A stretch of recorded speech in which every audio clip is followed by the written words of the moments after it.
For this presentation, curator, art historian, and writer Chus Martinez gives a short introduction to contextualize a recent publication that she wrote over the course of spring 2020 under the title Corona Tales. Chus Martinez is currently director of the Art Institute at the Academy of Art and Design in Basel, where she also curates the exhibition space of the Institute that Tank. Her latest book, Corona Tales, was written and published online, followed by a print edition, and offered the chance for gathering, if just virtually, demanding to identify vulnerabilities and how the COVID-19 crisis was being generalized and how to research ways of doing. So we'll be hearing from Chus, who's pre-recorded her presentation, and then I'll be reading one of her Corona Tales just following the video.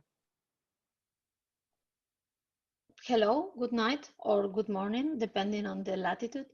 My name is Chus Martinez, and this is a pre-recorded video because I just managed to go back to the epicenter of the place that is actually the origin of my Corona Tales, where I've born, and in Spain, north coast of Spain.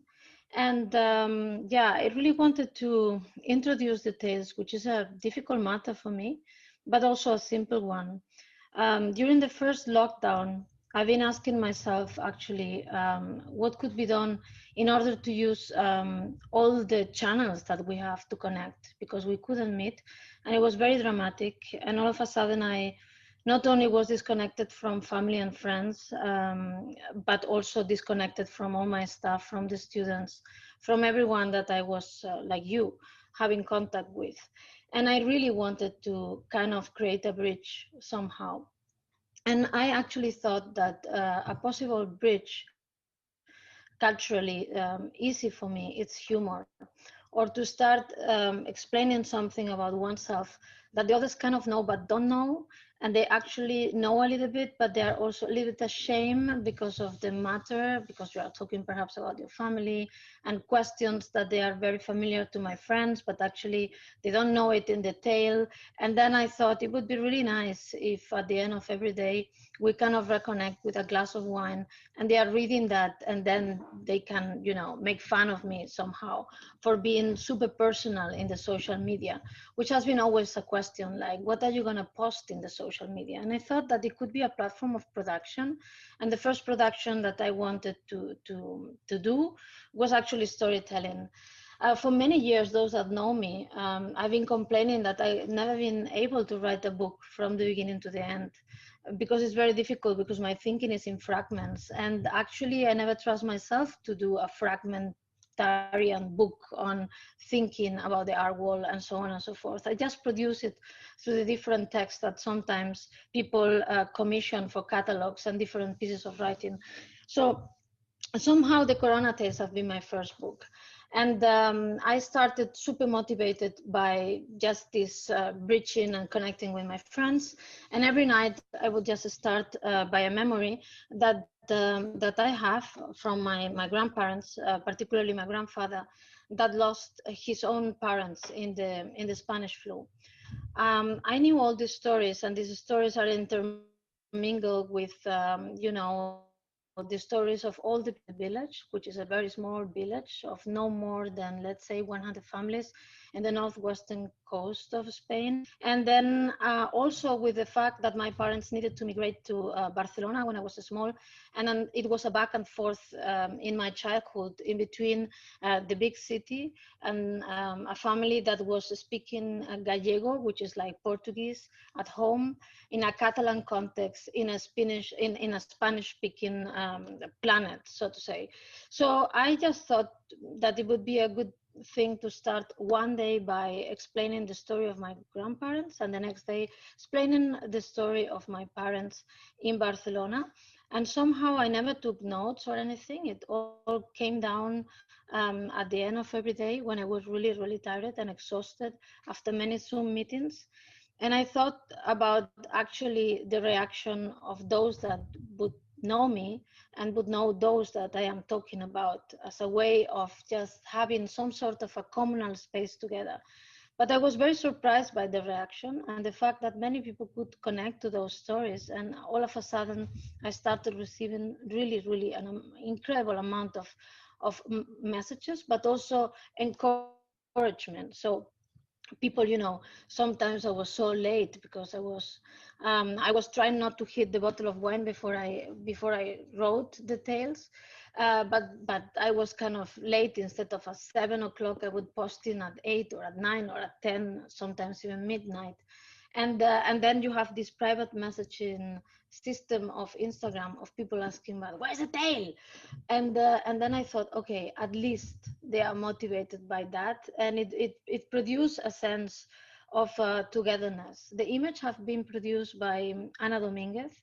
She has been creating the visual philosophy of the Institute Kunz in Basel for the last 6 years, and is a person that I always work with, young woman from Barcelona, also in lockdown, and then also making fun of the fact that I was repeating Corona every day, Corona tales.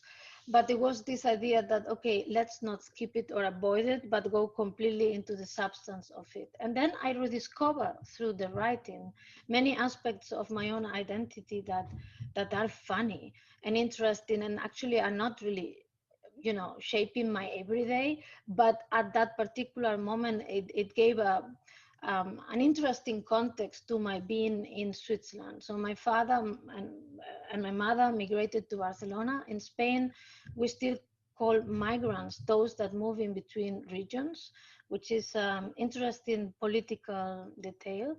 And then my grandparents, actually my grandfather, migrated to Montreux, to the French-speaking part of Switzerland at the beginning of the 70s. So, and he was immensely happy in Switzerland. So he couldn't write. And then he was sending letters to my grandmother by dictating or explaining them to other migrants that could write a little bit. And then the letters were collected and sent to the village, and they were arrived, at least once a month. And then you would have like reports for every week. And then he was so happy. All these letters were just collecting happy moments of being in a culture he had no idea, in absolutely amazement of this new world. And I thought, wow, it's really interesting because I'm also happy in Switzerland. And this kind of happiness and possibility of connecting with a context that actually has very little to do with yourself in many ways because you did not grow up there, and so on and so forth. It was also a space of possibility and hope to connect, and I could actually make a moment of symmetry in between the space of the social media as a positive space and any other space in life that you want to transfer into a positive space. And yeah, that's kind of the story of it. As you know, Instagram only allow for 320 words, so that was the limit of the day. I did not have any strategy or anything. I just kind of interiorized the format, and it came natural to me. And I was very surprised when later on Lens, the publishing house in Milan, by Eduardo Bonapesti, actually asked me to publish those tales. So I've been honored that they could be collected and then they could constitute my first book. So at least it's, one trauma is out, and now I have a book. And I must say, I'm starting again thinking about the new row of tales. So thank you.